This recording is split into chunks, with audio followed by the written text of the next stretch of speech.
Folks, Black Star Network is here. Hold no punches. I'm real revolutionary right now. Support this man, Black Media. He makes sure that our stories are told. Thank you for being the voice of Black America, Roland. Stay black. I love y'all. that we have now. We have to keep this going. The video looks phenomenal. See, there's a difference between Black Star Network and Black-owned media and something like CNN. You can't be Black-owned media and be scared. It's time to be smart. Bring your eyeballs home. You dig?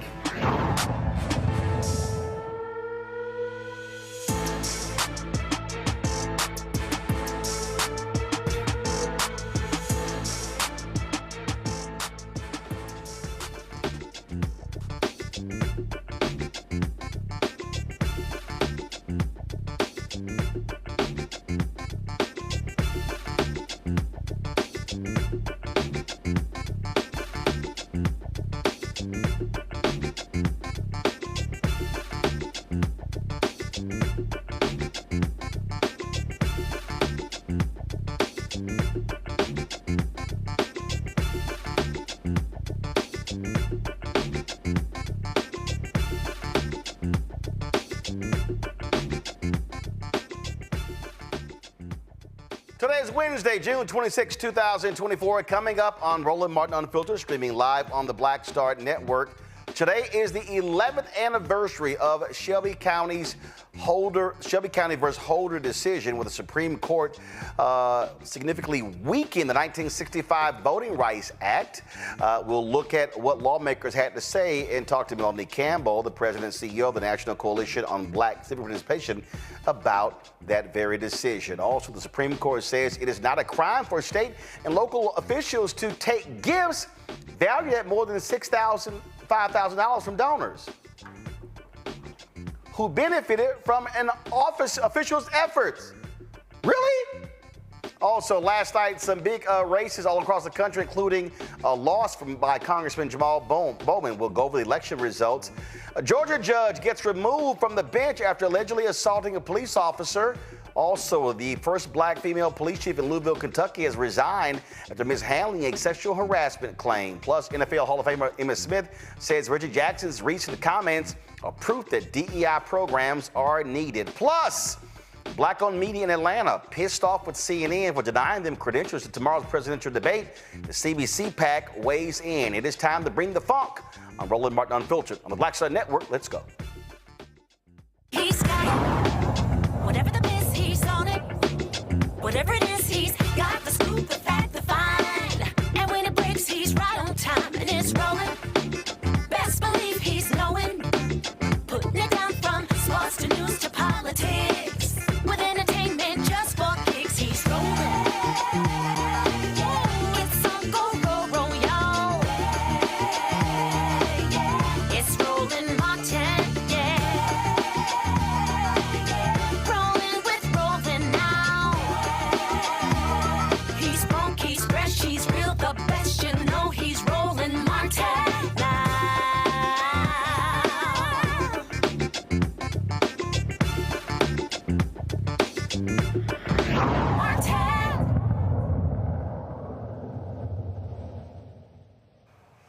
Well, we're still waiting for the Supreme Court to release their ruling regarding presidential immunity, but one story that jumps out is pretty crazy. Today, the Supreme Court struck down part of a federal anti-corruption law, making it a crime for state and local officials to take gifts valued at more than $5,000 from donors who were awarded lucrative contracts or other governmental benefits.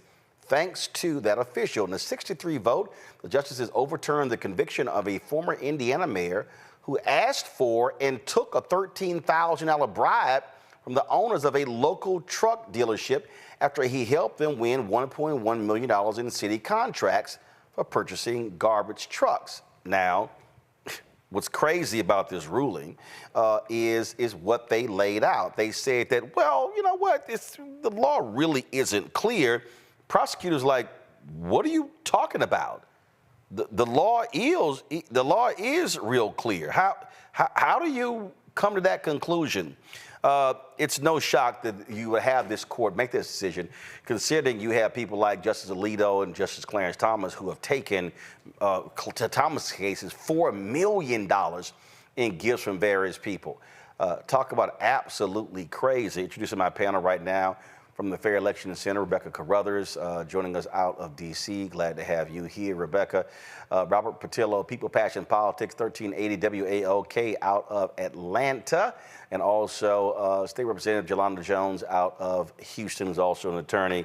Glad to have all three of you here. Rebecca, this court is crazy. Now, first of all, what these conservatives have done is consistently, Rebecca, chip away at this particular law. They've allowed other politicians to get away with accepting bribes and taking gifts. You can go back to Bob McDonnell when he was the governor of Virginia. They overturned his conviction as well. But this ruling here is absolutely insane. Thank you, Roland. So this is what's clear, is that the Supreme Court is letting us know that they are for sale. They're making it clear with this particular ruling, and they also protect their own. Because if the Supreme Court didn't rule this way, then what happens to Clarence Thomas? What happens to Neil Gorsuch? What happens to all of those folks where there's rumors that they're receiving gifts, lavish trips from would-be donors? I think this is bad for American politics. I think this is bad for the American judiciary. We should not have the appearance of corruption, and we shouldn't have actual corruption. And so basically what we saw the Supreme Court do was legalize corruption. I mean, what's unbelievable here, Robert, is that, I'm reading this story from Vox here. And what they basically say is that officials can accept gratuities from people who wish to reward them for their official actions. That's the whole point of the law. So you don't make decisions for the purpose of saying, now, hook me up. At least they're being honest, finally. I mean, it's not as if these things weren't going on the entire time and all of us didn't know they were going on the entire time. But it's just about time that we're all adults now. We realize this is a corrupt system and we need to stop calling it a democracy. It's not a democracy. It's not a republic. It's an oligarchy. If you have money, you get a different set of rules in America than anyone else. And the sooner we realize this and that we accept this, the sooner we can start fighting back against that. But as long as we keep thinking that this is the idea of one person, one vote, and the hard-working men and women in this country have an opportunity to make a change. No, it's about money. The Supreme Court, their rulings are based on money. So if that's going to be the case, let's get us some money together and see how much we can buy one of these justices for. It sounds like Clarence Thomas costs about $4 million. So let's find out how we can get $4 million and buy Clarence Thomas. And if it's that simple and that's what we need to do, if that's what it's going to take for us to get our legislative agenda moved, we can either hope for the better angels of America to change, or we can get a GoFundMe together, buy Clarence Thomas on clearance somewhere, and then get these things done quickly, because it seems that we're playing by a different set of rules than everybody else is playing by. You look at this here. This is crazy, Jolanda. The case is called Schneider versus the United States. Go to my iPad. This is what Justice Brett Kavanaugh said. They say there's a distinction between bribes and gratuities. Kavanaugh writes, bribes are payments made or agreed to before an official act in order to influence the official with respect to that future official act. Gratuities, quote, are typically payments made to an official after an official act as a token of appreciation. So basically what the Supreme Court is saying is, Jolanda, I need you to hook me up in getting this contract with the state of Texas. And, oh, don't worry about it. I'm gonna take care of you after the fact. Don't worry about it. I will tip you after the fact. I will show my appreciation for your diligent work on making sure I get that contract after the fact. It's the same thing. So first of all, we can have an agreement in advance. Don't pay me till afterwards. So really, you're buying me. That's what you're doing. But I would respectfully disagree that we need to hold a GoFundMe, because of the history of discrimination in this country, we ain't got as much money as white people. We just don't. They always gonna have more money, most times. So I also think that Alito and Thomas had to vote the way that they voted, because they already bought and paid for it. It is concerning to me because elected officials generally listen to two classes of people. One, people that have money who can buy them, or they can buy votes for them, or they can afford to get people to the polls, or two, people that organize. And it's much easier for people who have money.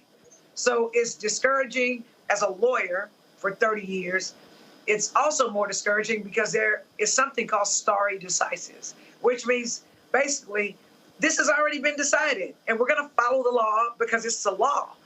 And now this activist Supreme Court that has a supermajority of Republicans basically go along and they create new laws. And that's a problem as a lawyer because we generally know what the law is and we generally know whether our clients have meritorious cases, and we can depend on like the letter of the law, which when we get to the 11th anniversary of the gutting the Voting Rights Act, we'll see why when you change the law, it throws our rights into limbo. And I will tell you, the people that are most often discriminated against unfair laws are Black people around the world. So I'm disappointed. I'm not surprised. And this is a perfect example of why elections matter, because the vote was along party lines and the Republicans always have more money than us. And if that's the standard, Democrats and poor people, we are in some deep. And to the point that you just made there, go to my iPad. This is what is in this Vox story. It says, Kavanaugh's majority opinion, meanwhile, relies heavily on policy arguments and other claims that go beyond the statute's text. He does attempt to make a textual argument. Kavanaugh notes that the statute at issue in Snyder, like a different statute that only concerns bribes, uses the word corruptly, but his best arguments are atextual. And that's the whole deal. So what this court is doing, they literally, as you said, they're making up their own rules. They're not even deciding cases based upon the case in front of them. Even we're waiting for this immunity decision. In the questions that they were raising questions and oral arguments that had nothing to do with the case in front of them. And so this ruling is really going to probably be this broader ruling that has nothing to do with the case in front of them. And Republicans always talk about activist judges. Well, what the hell do we have here than 6 conservative activist judges? Go ahead. May I say something as a lawyer? Generally, when things go on appeal, the only thing that matters are the 4 corners of the document, right? So the specific law. The Supreme Court historically is known for making very narrow decisions dealing with the specific portion of the law. So for them to go outside of the 4 corners of the document and bring in the arguments that were made in court and in the appeals all the way up is stuff that just hasn't been done before. And again, as a lawyer, it's scary because I don't know what the rules are. How can I play a game when the rules are being fixed, when the goal line is being moved? It's not right, and it's unjust, and quite frankly, it's un-American. If we want to use words that Republicans try to claim for their own. So it's an oxymoron. It's hypocritical when you have Republicans who cling onto the Constitution, who are literally destroying the freaking document and its amendments. Absolutely. Go ahead.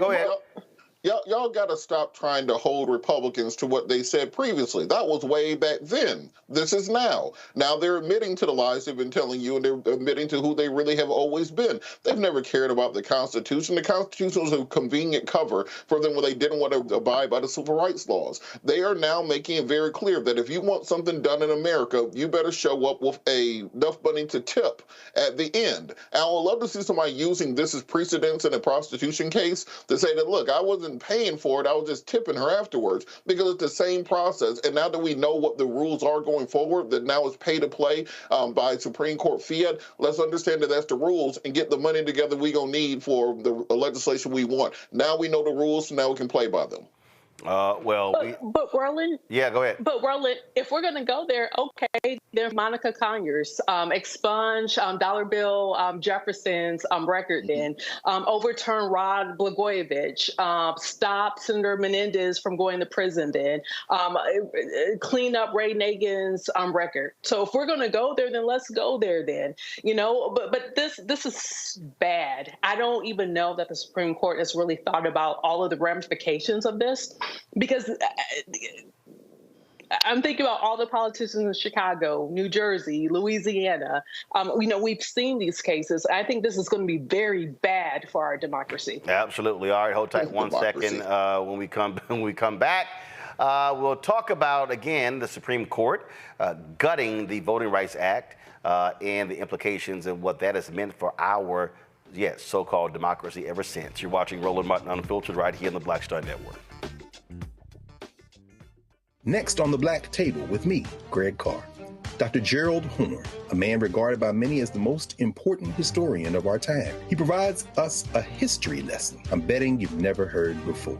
Texas enslavers who plan to continue the conflict even after Appomattox, even after the formal surrender of Robert E. Lee. Dr. Horne talks about his new book, The Counter-Revolution of 1836, Texas, Slavery, and Jim Crow, and the Roots of U.S. Fascism. You do not want to miss this conversation. Only on the Black Table, right here on the Black Star Network.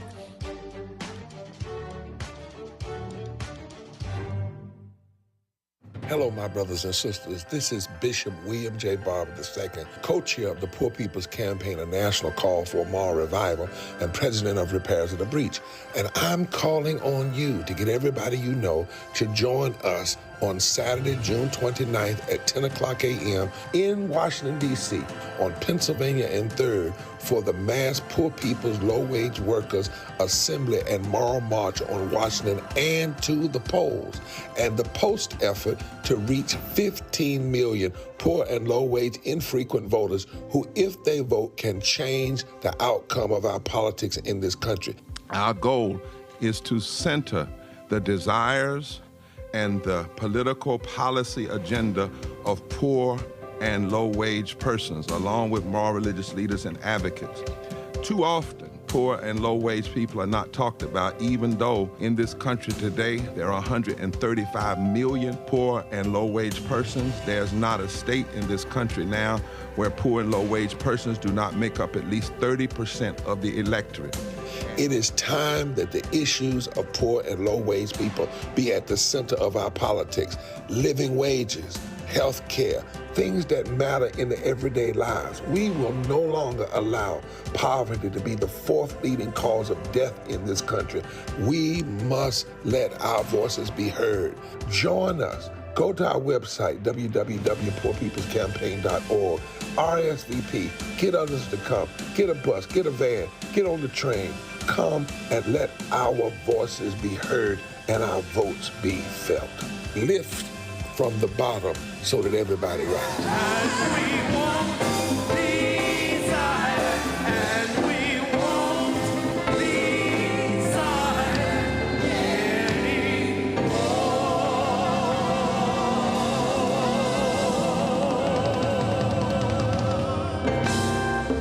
Hatred on the streets, a horrific scene, a white nationalist rally that descended into deadly violence.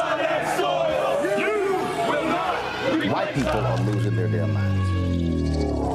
As an angry pro-Trump mob storms the U.S. Capitol, we've seen shootings. We're about to see the rise of what I call white minority resistance. We have seen white folks in this country who simply cannot tolerate black folks voting. I think what we're seeing is the inevitable result of violent denial. This is part of American history. Every time that people of color have made progress, whether real or symbolic, there has been what Carol Anderson at Emory University calls white rage as a backlash. This is the rise of the Proud Boys and the Boogaloo Boys. America, there's going to be more of this. Here's all the Proud Boys, guys. This country is getting increasingly racist in its behaviors and its attitudes because of the fear of white people. The fear that they're taking our jobs, they're taking our resources, they're taking our women. This is white fear.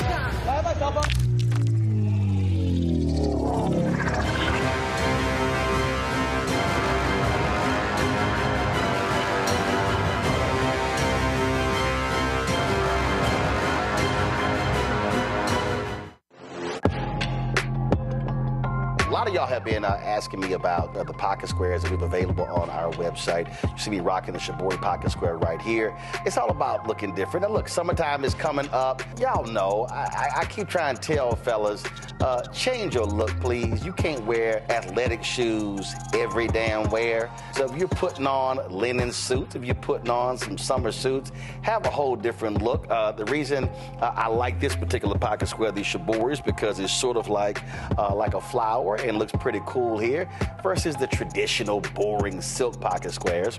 But also I like being a little different as well. So this is why we have these custom-made feather pocket squares on the website as well. My sister actually designed these after a few years ago. I was in this battle with Steve Harvey at Essence, and I saw this at a St. Jude fundraiser. I saw this feather pocket square, and I said, well, I got some ideas.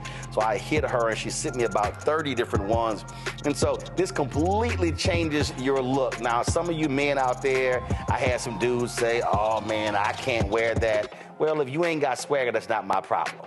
But if you're looking for something different to spruce up your look, fellas, ladies, if y'all looking to get your man a good gift, I've run into brothers all across the country with the feather pocket squares saying, see, check mine out. And so it's always good to see them. And so this is what you do. Go to RolandSMartin.com/pocket squares. You can order Shelby pocket squares or the custom-made pocket squares. Now, for the Shelby's, we're out of a lot of the different colors, and I think we're down to about 200 or 300. So you want to get your order in as soon as you can, because here's what happened. I got these several years ago, and the Japanese company signed a deal with another company, and I bought them before they signed that deal, and so I can't get access to any more from the company in Japan that makes them. And so get yours now. So come summertime, when I see y'all at Essence, y'all could be looking fly with the Shelby pocket square or the custom-made pocket square. Again, RolandSMartin.com/pocket squares. Go there now.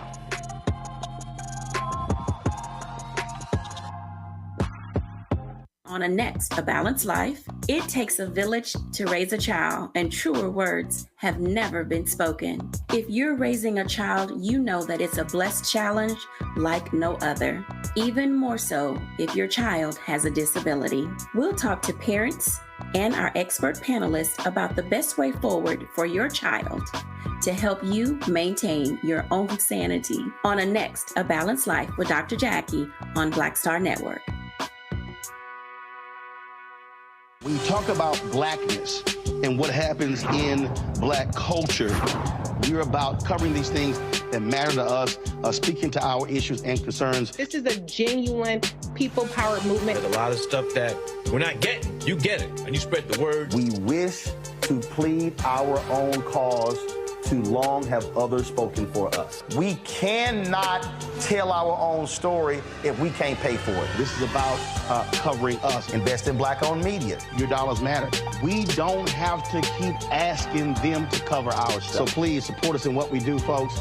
We want to hit 2,000 people, $50 this month, raise $100,000. We're behind 100,000, so we want to hit that. Y'all money makes this possible. Check some money orders. Go to P.O. Box 57196, Washington, D.C. 20037-0196. The Cash App is $RM Unfiltered. PayPal is R Martin Unfiltered. Venmo is RM Unfiltered. Zelle is Roland at RolandSMartin.com.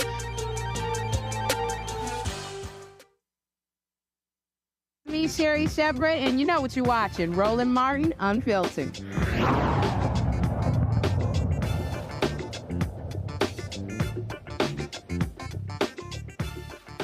Well, Monday was the anniversary of the Dobbs decision overturning Roe v. Wade. Today is the anniversary of the Shelby v. Holder decision, which 11 years ago, Supreme Court gutted the 1965 Voting Rights Act, Section 5, which required jurisdictions with a history of discrimination against minority voters to seek approval from the DOJ before changing voting laws. Well, you know, as soon as that came down, ooh, Lord, the Republicans lost their mind. It was Chief Justice John Roberts who said the pre-clearance requirement was unnecessary because voter discrimination was less prevalent than it had once been.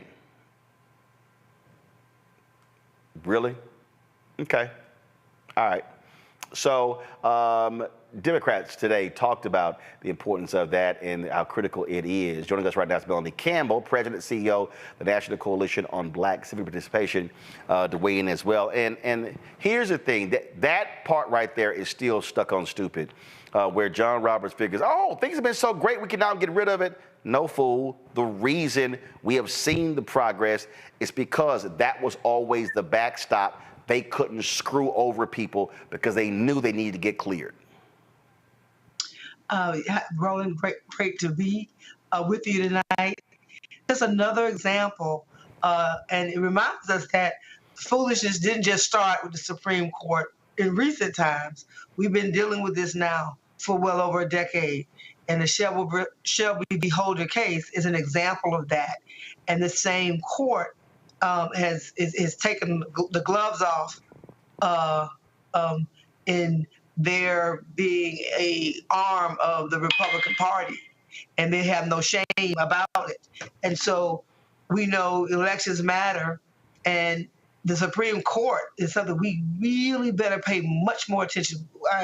We got to do. I don't know how we're gonna get folks to do it wrong, but we got to get them to understand that this election, the next president of the United States who gets elected in 2024 will likely have 2 seats that they can fill on that Supreme Court.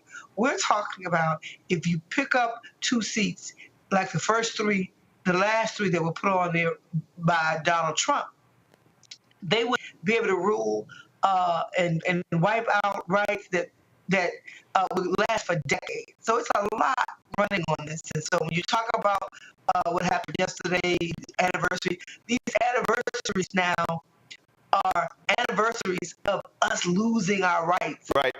That have as opposed to anniversaries of being able to use about how we're moving forward in this country. So there's a lot at stake. The Supreme Court, I think people are getting educated about it, but I don't think the average person is really paying attention. Well, people don't understand is literally after the Supreme Court decision, these Republican legislatures raced to change laws.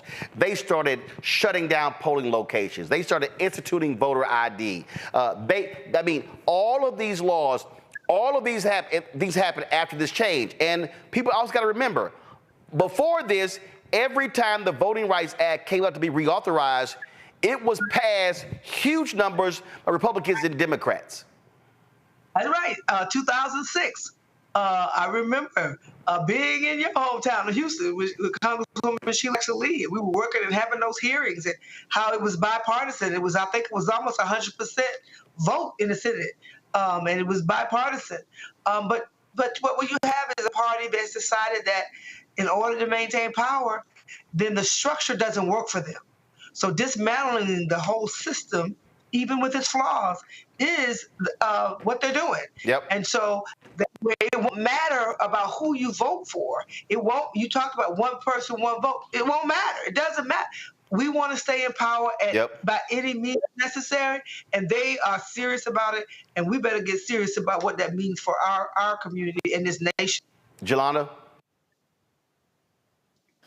I'm really interested and I'm really thankful that we're talking about this because here in Harris County, if you'll recall, Chris Hollins was over our elections and we had very favorable opportunities, I'll say that, for Black people to vote. We had 24-hour voting. We had Sunday voting.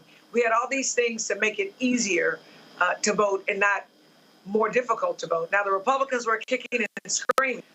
Once they changed all these rules, gerrymandering is the name of the game for Republicans. Once you didn't have to go get pre-clearance, and for people that don't understand legal terms, right? Pre-clearance is you have a history of discriminating against whoever. So before you can change voting rules for those people to vote, you have to go to the federal government and make sure that the laws that you want to change are not going to disenfranchise them. So for 11 straight years, and it will continue until we stop them by voting Republicans out of office. True story. They're going to continue to dismantle. So people are looking at districts in their respective states that don't make a lick of sense for the people that live in those districts. And they make it where it's more difficult for minorities to go vote, especially Black people. And I'll also say this, right now it's 6-3. I used to be on this show called Survivor. I did not understand math. I did not watch the damn show before I was on it. I was on a team of 9, and I was in an alliance of 3. Let me be clear, 3 never beats 6, ever. That's exactly what we have on the Supreme Court right now.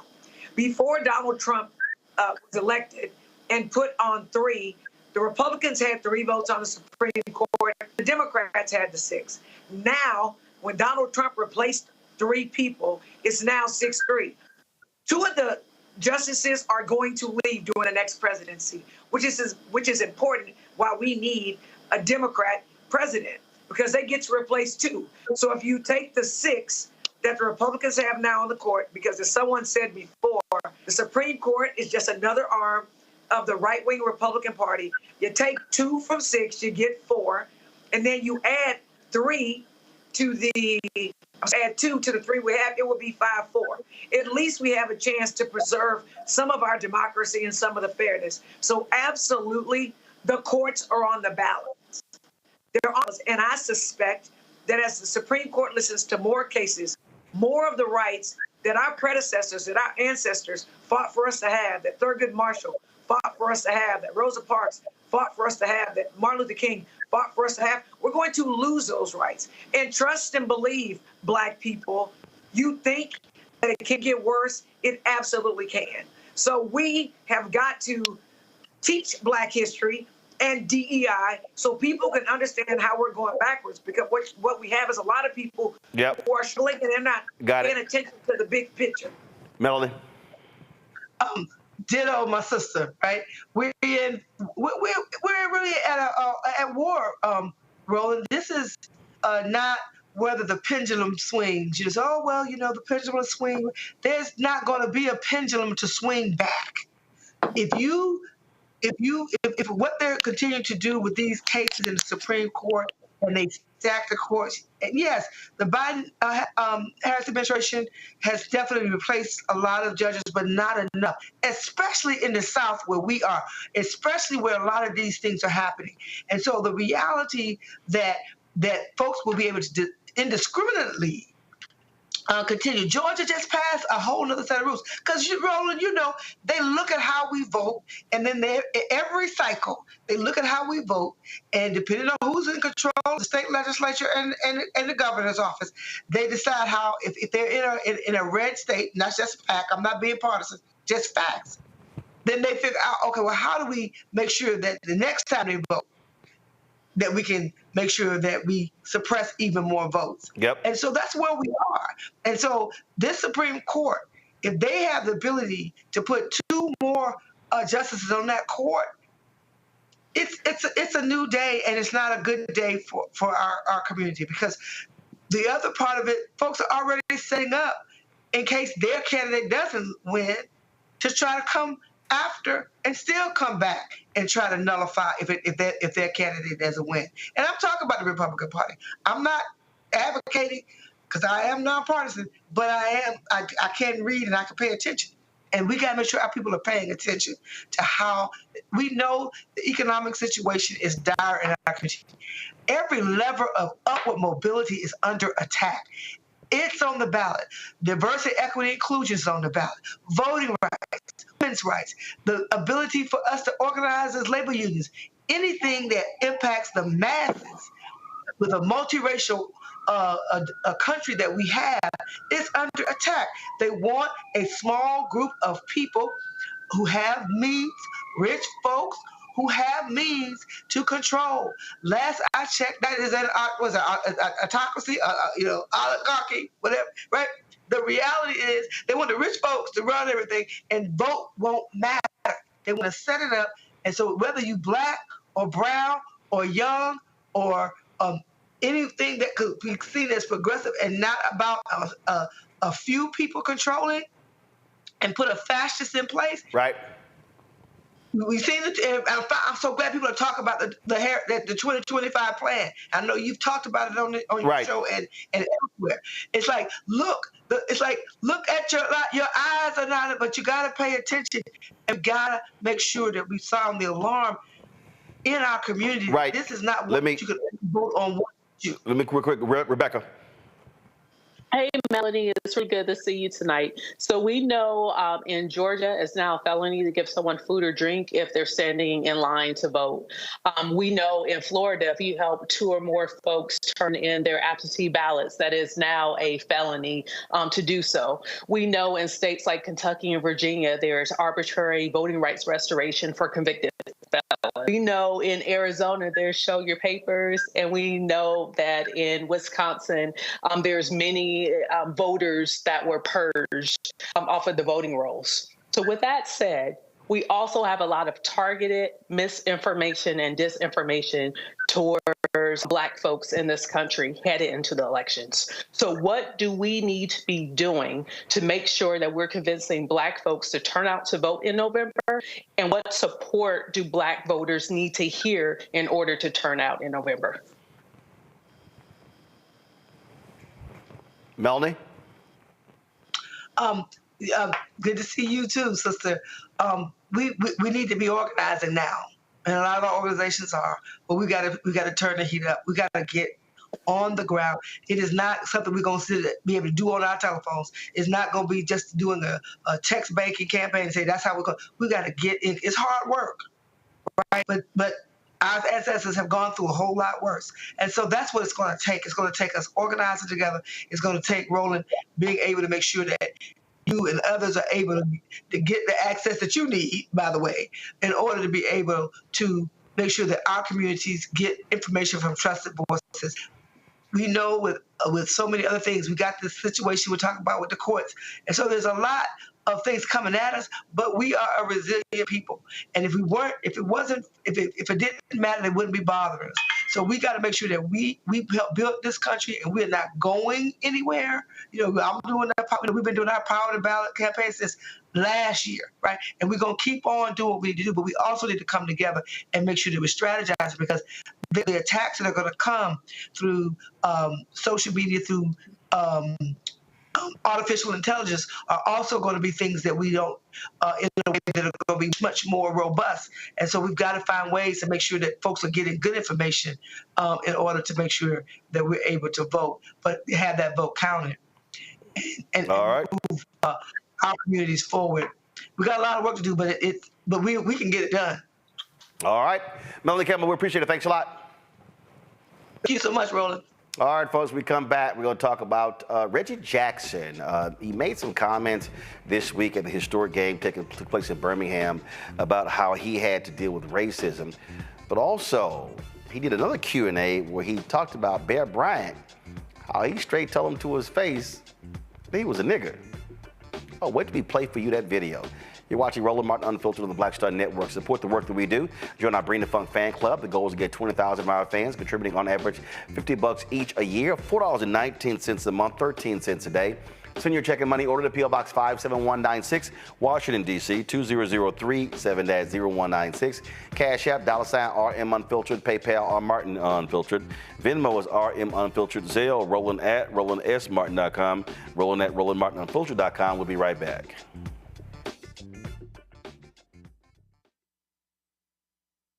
Hello, my brothers and sisters. This is Bishop William J. Barber II, co-chair of the Poor People's Campaign, a national call for moral revival, and president of Repairs of the Breach. And I'm calling on you to get everybody you know to join us on Saturday, June 29th at 10 o'clock a.m. in Washington, D.C.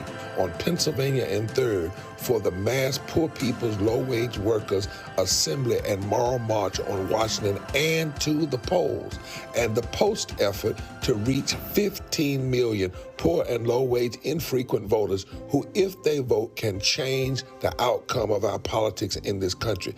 Our goal is to center the desires and the political policy agenda of poor and low-wage persons, along with moral religious leaders and advocates. Too often, poor and low-wage people are not talked about, even though in this country today, there are 135 million poor and low-wage persons. There's not a state in this country now where poor and low-wage persons do not make up at least 30% of the electorate. It is time that the issues of poor and low-wage people be at the center of our politics. Living wages, health care, things that matter in the everyday lives. We will no longer allow poverty to be the fourth leading cause of death in this country. We must let our voices be heard. Join us. Go to our website, www.poorpeoplescampaign.org. RSVP. Get others to come. Get a bus. Get a van. Get on the train. Come and let our voices be heard and our votes be felt.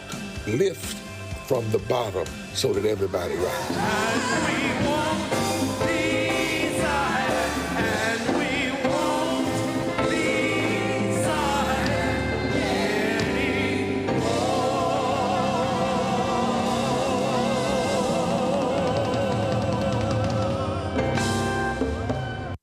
Hey, it's John Murray, the executive producer of the new Sherry Shepherd Talk Show. And you're watching Roland Martin Unfiltered.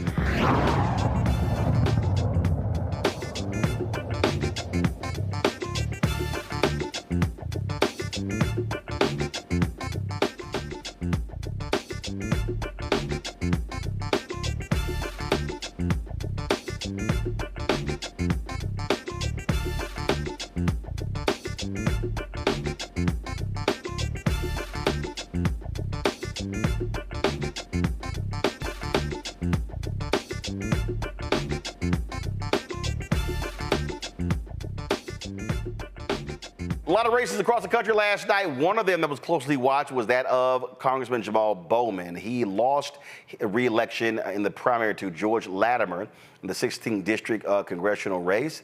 According to the ad tracking at Impact, the race between Bowman and Latimer drew more than $25 million in ad spending, a lot of that from AIPAC. It was the most expensive House primary in history. That's right, in history. Last night, here's Bowman conceding defeat, but promising that the broader fight for humanity and justice will continue.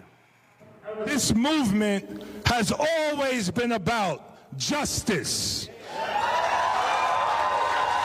It has always been about humanity. It has always been about equality. And it has always been about our collective liberation. This movement has always been about. Now, folks, that was that particular race last night. There were some other races that we saw taking place. One of them, when you talk about some of these local elections that took place, one of them was actually in New York State, where you had a longtime district attorney, go to my iPad, a longtime DA, who was running, who often opposed criminal justice reform. Well, guess what? He lost in Albany County to Democratic primary Lee Kinlan, a progressive DA. And so that was a race. In Colorado, Lauren Boebert won her particular race. In South Carolina, Pastor Mark Burns, who was endorsed by Donald Trump, well, guess what? He lost his race. And in South Carolina, the three white conservative Republicans, three women who stood in opposition to an abortion bill in South Carolina, all three of them lost their primaries. Let's go to my panel here. This is the thing that we constantly talk about. I'm starting with you, Robert. Local races matter. Too much focus is often on what's happening nationally. And when you talk about campaigns, judicial races, DA races, state rep, state senate, county government, city hall, school board, on and on and on, all of these have a direct impact on public policy and the lives of everyday people. You're exactly correct, and this is why it's so important for us to focus on those races, because when it comes to criminal justice reform, nobody's going to do that better than your local judges, your DAs, your prosecutors, your police chief, your sheriff, etc. And that can be voted on the local level. Whether or not the Justice Department or the Biden administration or Congress moves on it, you can make those things happen on the local level. But also, we have to, as we talked about in the first segment, we have to look at the impact that some of these outside groups and their spendings have have on these local races. Jamaal Bowman having to go up against $20 million of outside money because he believes in the rights of Palestinians and that they should not be, we should not have 30,000 children being bombed to death in Gaza. I think that should send chills up the spines of everyone in this country. This idea that you have Congress people that are no longer accountable to the voters in their district. They're accountable to Netanyahu. They're accountable to what these special interest groups do from across the world and across the country. This very much shows us that if you stand up and speak out against certain groups in America, no matter how secure you are in your seat, they can flood the zone with enough money to defeat almost anybody. And we saw the Democratic establishment, Hillary Clinton endorsing his opponent, other members of the mainstream Democratic Party basically bending the knee before AIPAC. We saw John Fetterman meeting with Netanyahu after Netanyahu insulted the U.S. earlier this week. We have to start taking control of our local elections and now allowing money, special interest groups, and foreign power to decide who represents our communities. Otherwise, we will no longer have a voice in this oligarchical system. I'm looking at, there was a piece here that I didn't even realize this. So Elizabeth Epps, she was an abolitionist, Rebecca. She shocked folks when she won her race 2 years ago.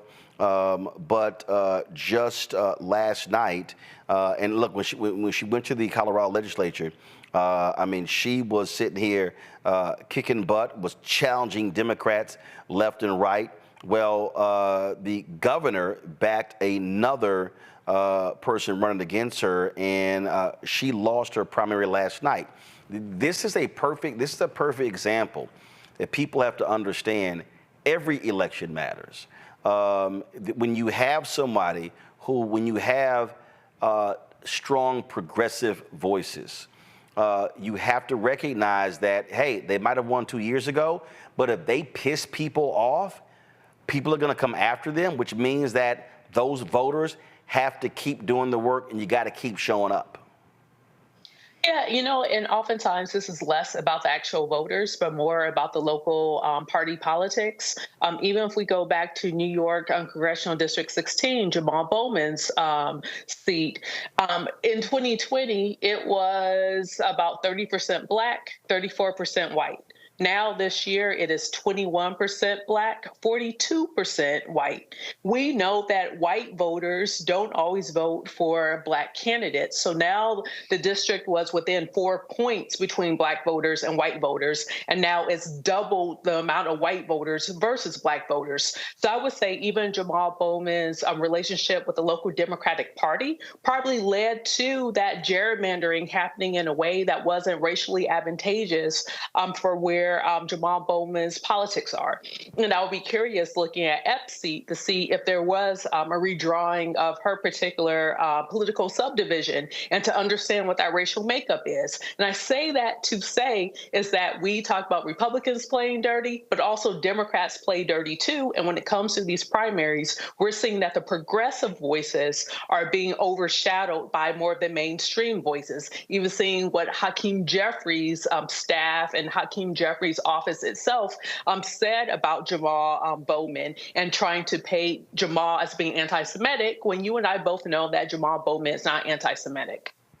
Well, first of all, Jeffrey endorsed Bowman. So we talk about There were some comments that was released by his staff earlier today that seemed to criticize Jamaal Bowman. So it was interesting watching. Oh no! What you're talking about is, so what happened is the Justice Democrats criticized Congressman Hakeem Jeffries, saying he did not come to the district to campaign for him, and his people fired back at them. So that was the exchange between his communications people and the Justice Democrats. Thank you. The thing here, Jolanda, is, and look, you've been on the city council, you've been on the school board, now in the state legislature, that people don't seem to understand what Rebecca was just talking about, the redrawing of lines. The reality is when you have redistricting, these things happen. What people don't realize is people, when they look at maps, it's about how can you maximize power. And so we're just going to take Houston for an example. You had efforts to redefine and how do you redraw school district boundaries. That was before the Texas Education Agency and the state Republicans took the district over. You have a community college where you had folks sitting here, and what they do is they study the maps and, okay, if we can take a percentage here and a percentage here and move folks around, how do you configure maps to guarantee victories? We see those things happening. Then you start talking about city council and then state rep and then state senate. I mean, that's the stuff that people don't understand. And so in the case of Bowman, the district that he ran in 2024 was totally different than when he beat Elliot Engel in 2020. And so you also have to make adjustments when you're running, when these things happen, because the agenda that you might be advocating for 4 years ago no longer fits the district that you're now in. You are speaking truth to power. It's like what they tried to do with Congressman Al Green and Congresswoman Sheila Jackson Lee. They literally tried to combine those and lose a black seat. You know, thankfully, we had some people in the legislature who had a lot of seniority, which matters in the Texas legislature, and they were able to prevent that. But Congresswoman Jackson Lee's district was totally different. They got rid of some black people. It's still a 70%, like I think, minority district, but it's not like it was a safe black Democratic seat. With Congressman Green, they gave him more Hispanics. So they're doing stuff to little by little chip away. And what people don't understand is that local politics, the elected officials locally are more likely to know what's going on in your neighborhood, what's wrong. But I think that what we need to do as elected officials is we need to pay attention, like Roland said, to these new lines. And if they give us new territory, we need to go and we need to speak with those people, listen to their issues so that we can address those issues. So the campaign that I run this year is not going to be the same campaign as I ran 2 years ago. So they do make it very different, but it's discouraging to know that you can buy elections, which again is why the Shelby v. Holder decision was problematic, because it allowed outside interests, as has been said before, to come in and buy elections. And I'm telling you, even if someone gets elected locally, those are springboards to bigger elected offices where you can do more damages across the country. So we need to pay attention, and Bowman's loss should make us all pay attention and try to make sure that we're not at the wrong end of that boulder. Indeed, indeed. All right, folks, hold tight 1 second. We come back. You know what? I should just do it right now. So, all right. So this morning, my phone started ringing from black folks in black media saying they were denied credentials by CNN for tomorrow's presidential debate. And I was like, what the hell is that about? So I posted a tweet, tagged the head of corporate PR for CNN, saying, hey, I don't know how y'all just freezing out black-owned media. So at 12:07 p.m., I then sent an email to the folks at CNN saying, hey, listen, black-owned media is important. Here's the whole deal. So y'all should, rectify this. And nothing happened. Well, what then happened is folks start turning up that heat. And so about 4 o'clock, you had the folks at the Atlanta Black Star. They dropped this story here with the headline, Disrespectful, CNN excludes Black American media from 2024 president debate in Atlanta, but approved credentials for reporters from other countries. And so they say that, well, how are you going to have, reporters from all across the globe covering this debate, but you don't take care of folks who are right here in the United States. And actually CNN actually hit me back with a statement. I'm going to show you exactly what they said to me. And then also just give me a second. And then, so give me 1 second. Let me pull this email up to show you. And this is from Emily Kuhn. She is Kuhn. She is the head of corporate communications. So I sent the email to her as well as to the big boss at CNN, Mark Thompson.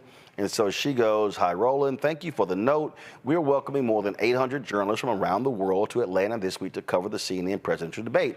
Information about how to apply for media credentials was made available to the public on May 15th in the announcement and confirmation of a debate. Unfortunately, due to size and security constraints, we were unable to accommodate additional credential requests following our June 7th application deadline, which was also communicated.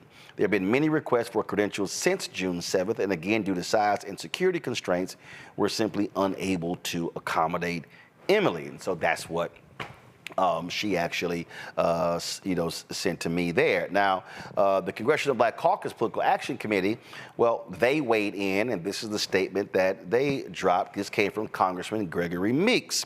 It said, "Today, on behalf of the Congressional Black Caucus, CBC PAC Chairman Representative Gregory Meeks released the following statement admonishing CNN for excluding Black-owned media from covering the CNN presidential debate and calling on CNN to act immediately to credential a minimum of 10 Black-owned media outlets. This afternoon, we learned that CNN has credentialed 800 members of the media for the first presidential debate of the election cycle. Not one represents a Black-owned media outlet. CNN's exclusion of Black-owned media represents an egregious oversight and is totally unacceptable. CNN must immediately credential Black-owned media outlets ahead of tomorrow night's debate. Failure to do so is a choice, an offense to Black Americans and cannot stand. We're calling on CNN to credential a minimum of 10 Black-owned media outlets for tomorrow's debate. Black-owned media provides a critical, trusted source of information to our communities, and their role in our democracy must be respected and honored by CNN." So that was what the CBC PAC had posted a little about 30 or 40 minutes ago. Ebony Magazine, give me 1 second. I got this text message because Ebony Magazine dropped a story of theirs. Let's see if I can find it. Here it is. Their headline, "CNN's exclusion of Black media raises concerns over influence and voting suppression." And so this is their story, and they say CNN refused to secure credentials for any Black media outlet ahead of the first 2024 presidential debate. And so they lay out in here what took place. I do know, and then it says here, at the Biden-Harris campaign, which has actively advocated for the inclusion and presence of local and national Black outlets at Thursday's debate, they're going to be hosting an exclusive gaggle, a more informal press briefing that does not allow video of the actual debate. This move is seen by many as an attempt to address the concerns raised by Black media as the Biden-Harris campaign seeks to optimize visibility for Black and brown voters who play a pivotal role in the election season. Now, there are a lot of people who have hit me and they said, "Well, Roland, did they deny you?" No, we were not denied. We never applied. We had no plans on traveling to Atlanta to cover the debate because I'm not going to spend money just sitting in a big-ass room when I can literally do it right here in my studio. And so tomorrow night, y'all can show the graphic, we're going to have our own coverage right here. We're going to have our panelists in studio. We're going to have pre-debate coverage. We're going to simulcast the debate. Then we're going to have post-debate coverage taking place as well. And so that's what we are doing. So we'll be having at least 4, potentially 5 hours of coverage of this first presidential debate taking place tomorrow, beginning at 8 p.m. Eastern. There will not be a show at 6 p.m. Eastern. And so this is one of the things that, and so here's what you have. You have CNN saying, hey, that was a deadline. But here's the thing that people like CNN don't get. And they need to understand this. And I deal with this all the time. I deal with this with campaigns. I deal with this people on Capitol Hill. So what happens is mainstream media people, they think they only talk to themselves. They go, oh, well, we're all sort of in this same thing, so therefore we know. What they don't understand is not everybody is in that world. Happens all the time. Things will happen on Capitol Hill, and they'll say, oh, we got pool coverage. It happened when Vice President Harris went. She had one of the trips, and same thing when they had the launch for Biden-Harris, Blacks for Biden-Harris in Philadelphia. It was like, we had pool coverage, and I had to explain to them, hey, everybody can't afford the pool. It actually cost significant amounts of money to be in the Washington, D.C. pool. Give you a perfect example. When CNN initially was talking about this debate, they were talking about, oh, sharing it with the pool in terms of how it goes out. But if you're not in it, it doesn't work. We are members of the Associated Press. We pay Associated Press about $170,000 a year. People don't understand is there are levels of the Associated Press. So there are a lot of things that we will see. It says U.S. out, meaning no U.S. outlet can stream that particular event. We deal with that all the time. And so I can understand a lot of the black-owned media outlets not even being aware of these procedures here, because that's not what you do every single day. There are media outlets in this country. Y'all, I was at CNN for 6 years, okay? A lot of these outlets, they have staff whose sole job is to do those things, to literally handle credentialing. You don't even have to sit here. It's like the bosses decide, oh, we're going to bring 75, 100 people. They go, here's the list, boom, boom. You don't even do anything. Next thing you know, got your credential, whatever the heck. No.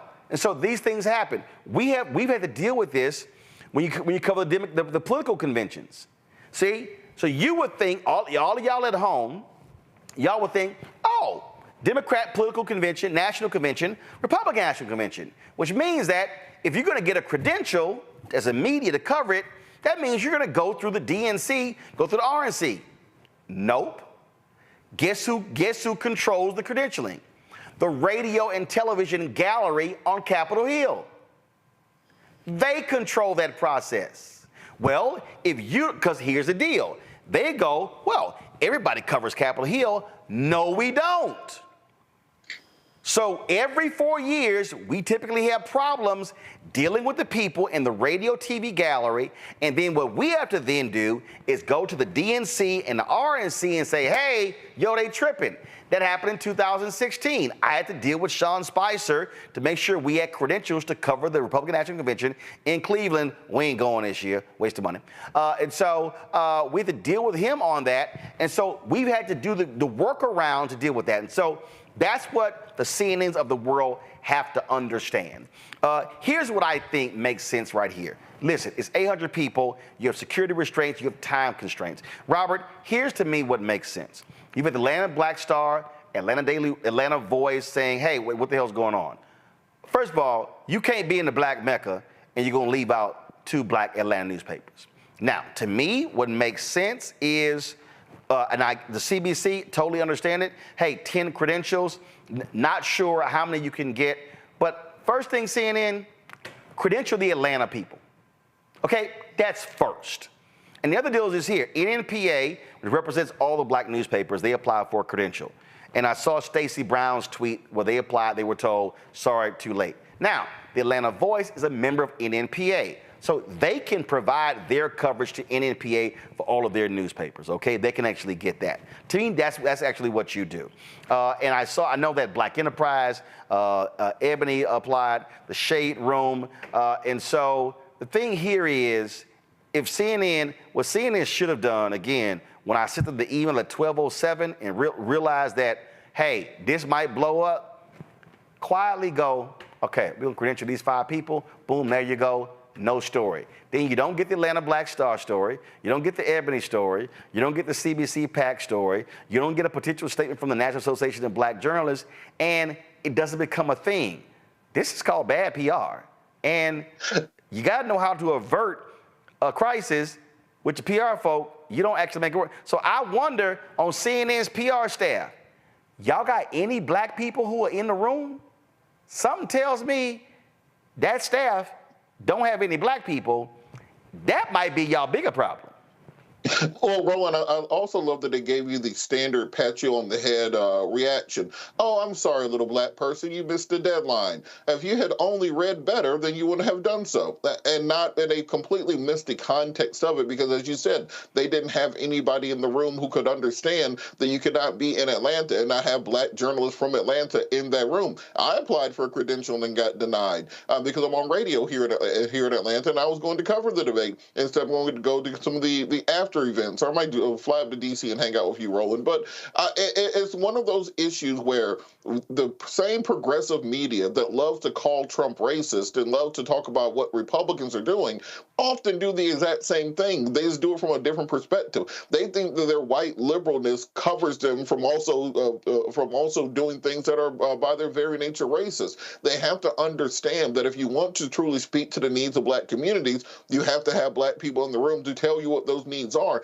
And through their own haughtiness, through their own condescending nature, this is why we see the ratings what they are for many of these major news networks, particularly CNN, because they do not know how to talk to the very groups that they want to support them. This is the thing and this was something that, and I told the Biden-Harris people this, when they made the decision not to participate in the presidential commission debates. I said, you can't leave everything up to these individual networks. That should not happen. And Rebecca, that's what you're dealing with here. So you have a network that's deciding who gets to come and who doesn't get to come. And to me, again, if you are, the reason the presidential commission was set up, so you have sort of this other entity that's doing that, and you have this process. That's the thing right there. And I said to them, I literally sent text message, email saying, yo, don't let them screw us over the feed. I said, the feed to this debate, we shouldn't have to pay for it. It should be open to everybody. And then I saw this story where CNN said something like, well, this debate is costing us. You asked for it. And let's be real clear. The debate is happening in your studios. You're not having to go out and rent a facility to actually host this debate. I mean, come on. Now the media overflow, however that works, whatever. But it's like, y'all, come on. Can we get real here in terms of really what's going on here?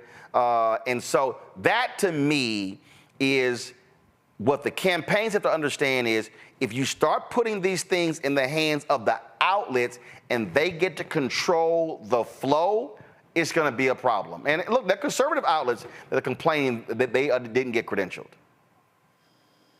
Yeah, CNN is really showing some incompetence with their coverage and what they're going to do with the presidential debate tomorrow. But here's the other thing. CNN is headquartered in Atlanta. How do they not have existing relationships with black media in Atlanta? That's why I'm asking myself. Well, no. First of all, I'll tell you why, because let's be real. First of all, let me be real clear. When Jeff Zucker was controlling CNN, he gutted CNN in Atlanta.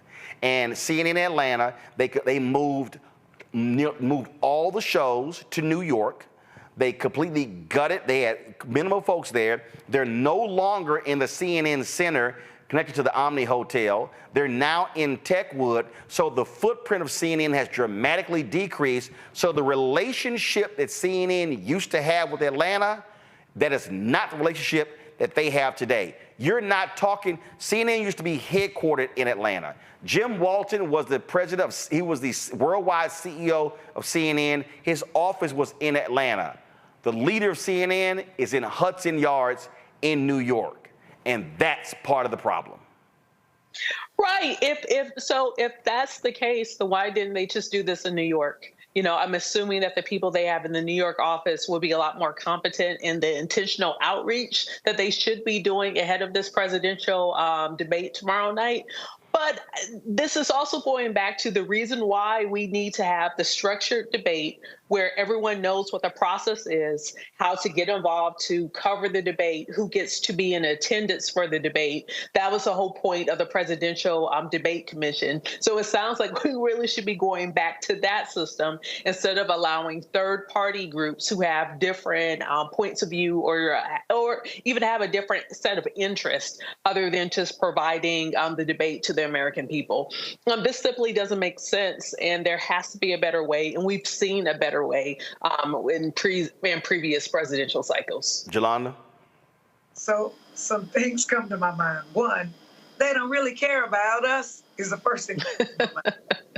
Second thing that comes to my mind, Roland, is CNN's cultural incompetency is shown in what they did. I'm not convinced that they really do want progressive ideas, because just like the Democratic Party, they need Black people but have no clue about how to get us. But it also tells me that CNN doesn't care about Black people hearing about the presidential debates, because I'm not convinced they want us to turn out to vote. And I think that they absolutely appreciate how important Black media is to Black people and Black voter turnout. So I think that they're very polite. Basically, the Black people don't know how to get a credential, and that's why they ain't here, is the tropism that white folks always do to us. And at least with Republicans, I know they're coming for me. The problem with Democrats and progressives is they appear to be our friends, and they think they're our friends, but they treat us just as bad and sometimes worse than the Republicans, because as you hugging me, telling me you support me, you stabbing me in the back. This is not a hard fix, y'all. It's really not a hard fix. It's not. Again, this is what, if you're the PR folks, you don't want to have a PR problem. You shouldn't have allowed this story to get to the point where it is right now. And I'll say this here, if they don't come up with a fix tonight, guess what? It's going to escalate tomorrow. We need to boycott. Black folks need to boycott CNN. I don't know if they want Black people to watch it. Well, actually, if you look at their ratings, I think that's already happened. You've seen, I mean, look, they don't have one show that gets 1 million viewers. They lag far behind Fox and MSNBC. But again, this is not hard. And this is what I will say to CNN. This is real simple. Who do y'all have in the room? I'm telling y'all right now. I was at CNN for 6 years. If this had happened when I was at CNN, let me tell you exactly how this would have went. The moment I heard this here, I would immediately email Jim Walton. I would have immediately emailed John Klein, who's president of CNN US. I would have immediately interviewed Barbara Levine, who was in PR. I would have immediately emailed the other PR people. And I would have said, hey, y'all, this thing is going to intensify. You might want to fix this. You might want to fix this. I'm just saying, okay? And you would have, and so you would have, because again, when you have cultural competency, you can see the thing unfolding before it unfolds, and so therefore you avert the problem. In fact, I did that all the time. There were a lot of times when certain stories would happen, I would see it, I'm like, yeah, we need to be doing this right here before this thing goes here, and so that needs to happen as well. So I would also hope the Black folks who are at CNN, the people who are on air, and the commentators, and the host, and the anchors, and the correspondents, I would hope they're weighing in as well, because otherwise, why are you there? Stand up for Black-owned media, not just for mainstream folks as well. So we'll see.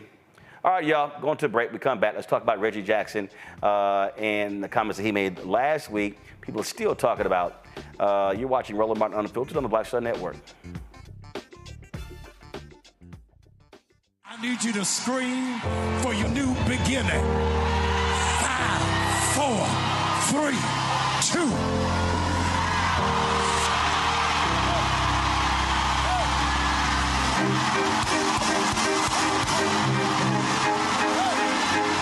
I need you to shout for it. I need you to shout for it. It won't always be like this. Sooner or later, it's gonna work in your brother's favor, in your sister's favor. They shall not die. They shall not die. They shall not die. I want you to embrace somebody and tell them welcome to the greatest season of your life. Hug somebody, welcome.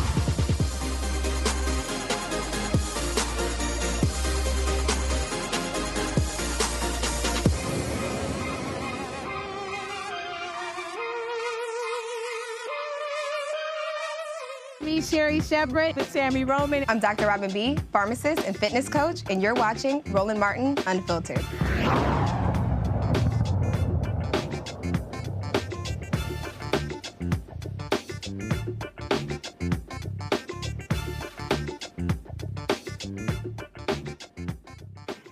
Folks, Hall of Famer Emmitt Smith says the recent comments from Reggie Jackson further emphasize the need for diversity, equity, and inclusion programs in the country. Last week, the Hall of Famer in baseball, Reggie Jackson, recounted his experience dealing with racism when he was in Birmingham for the MLB game around Juneteenth, which took place at Rickwood Field in Birmingham, the country's oldest professional baseball park in the United States and the former home of the Birmingham Black Barons of the Negro Leagues.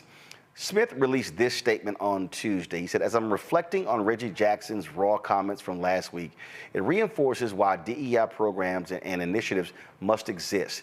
His truth is a reminder of the pain and suffering endured by many of our Black ancestors, including significant sports figures.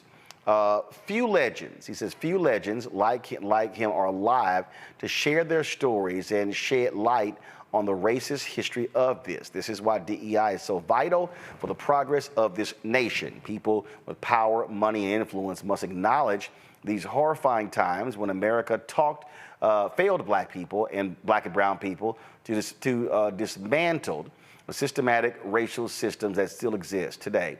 These stories must be heard so we don't continue to make the same mistakes over and over and over again."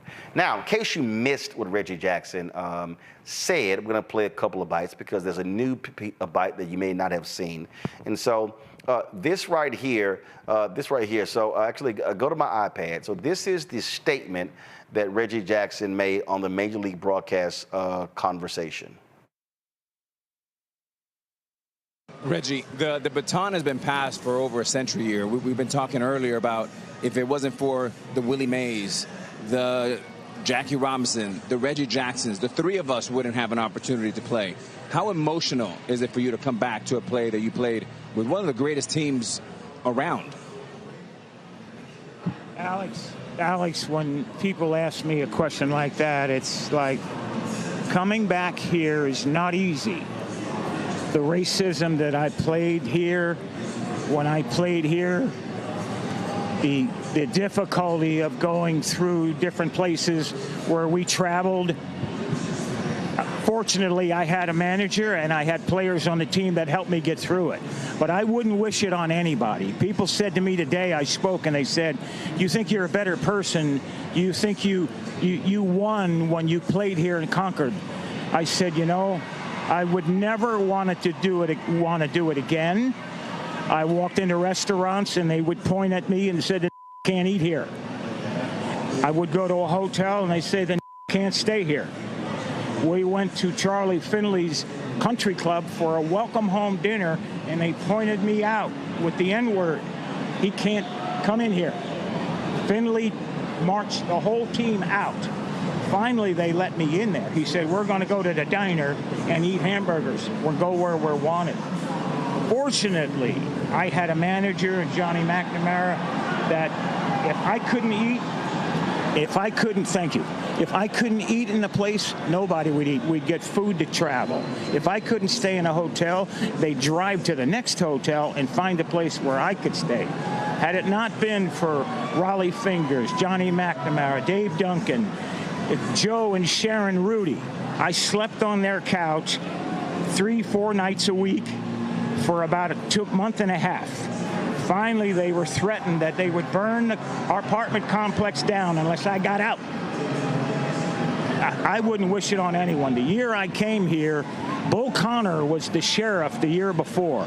And they took minor league baseball out of here because in 1963, the Klan murdered 4 black girls, children, in 11, 12, 14 years old at a church here and never got indicted. They were from the Klan. Life magazine did a story on them like they were being honored. I wouldn't wish it on anyone. At the same time, had it not been for my white friends, had it not been for a white manager and Rudy, Fingers, and Duncan, and Lee Myers, I would have never made it. I was too physically violent.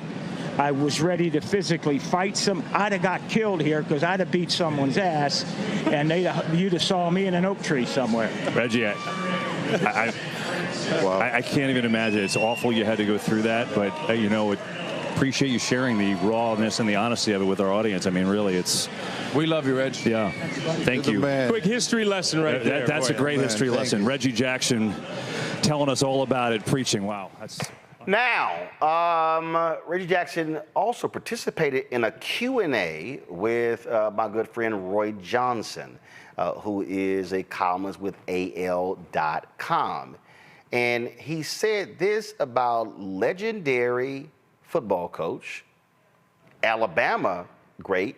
He also coached at Texas A&M. I think he did Kentucky too. Can't remember that. Bear Bryant. Listen to this. The most impactful memory I ever had at Rickwood Field. It's tough to hear if you're from Alabama. At the same time, it came from a friend.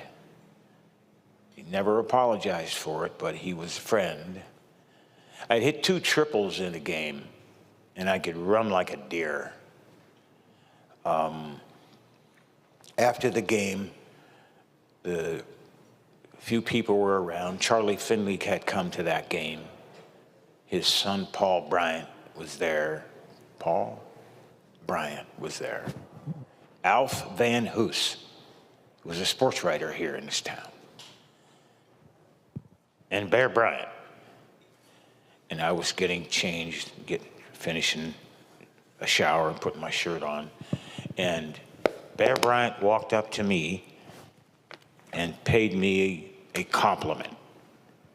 1967. And he said to the group, "This is just the kind of nigger boy that we need in order to compete with Bo, Woody, Ara, and Johnny. Johnny Robinson of USC, Ara Parsegian of Notre Dame, Bo Schembechler of Michigan, and Joe Paterno of Penn State." He meant it as a compliment. He said, if we don't get one of these, we're not going to be able to compete with them. And about a few months later, USC came here with Sam Cunningham and beat Alabama 42-10. I got called up to the major leagues, and Bear Bryant came up to Charlie Finley's to Chicago in one of my first games and watched me play my first game. 21 years later, when I retired, I played my last game in Chicago there. And Bear Bryant came to see me play my last game. And so that friendship lasted until he passed. But that was the most impactful thing that happened to me in Rickwood Field. Now, a lot of us remember the story of Bear Bryant talking about trying to convince those folks in Alabama that he should recruit black players, and how when they played USC, they got their asses whooped. But Rebecca, it's a lot different to hear Reggie Jackson talk about how this man put his hand on his shoulders and said, "Man, we need a nigga like this." First of all, the fact that people believe that Bear Bryant was this great white hope who was trying to reconcile black and white relations in Alabama is so laughable to me, especially when you think about the history there and why there's many black folks who are supporting Auburn, even to this day, support the War Eagles because of Alabama's stance on racial integration of their football team. I'm still not convinced that Bear Bryant is this great person because of that 1970 game, and he just wanted to prove to the higher ups, hey, we need black people too, so we won't get our butts kicked. I'm not buying it. It's still Alabama, and this is still America. And so I am very grateful that Reggie Jackson is sharing his truth, because what's unfortunate is that Major League Baseball now doesn't have a lot of black American players.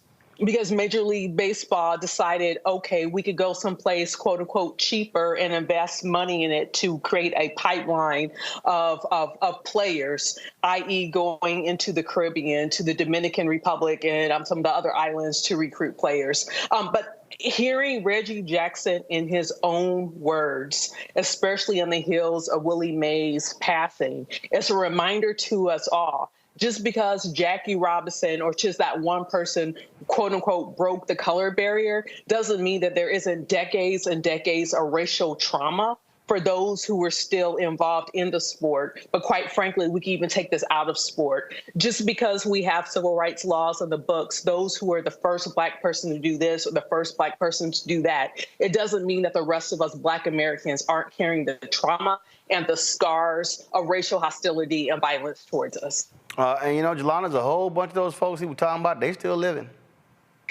So I'm going to say this. This is personal to me. The first thing I'm going to say is, if you've been called a nigger, raise your hand. First thing I'm going to say. The second thing I'm going to say is, you don't have to have lived back then. I had the privilege to speak with Bill Russell in Boston one year at a Hall of Fame event. Bill Russell told the exact same stories that Reggie Jackson told. It was consistent, and it didn't stop with him. I went to Elsick High School. I graduated in 1984. If you go pull the 1981 Elsick High School, you are going to find a picture of me dressed as an African cannibal with a bone in my hair, in a grass skirt and a bikini top, because I was sold at a slave sale for the freshman senior prom fundraiser and bought by my teammates and called a nigger by my teammates. This happens all of the time. When I was at the University of Houston, we had conference at Fayetteville, Arkansas, University of Arkansas during the Southwest Conference. They literally wouldn't put gas in our bus. We traveled by bus because there were Black people. So I'm not surprised by what Reggie Jackson says. All we have to do is go look, pull the 1981 Elsick yearbook. This happens all the time.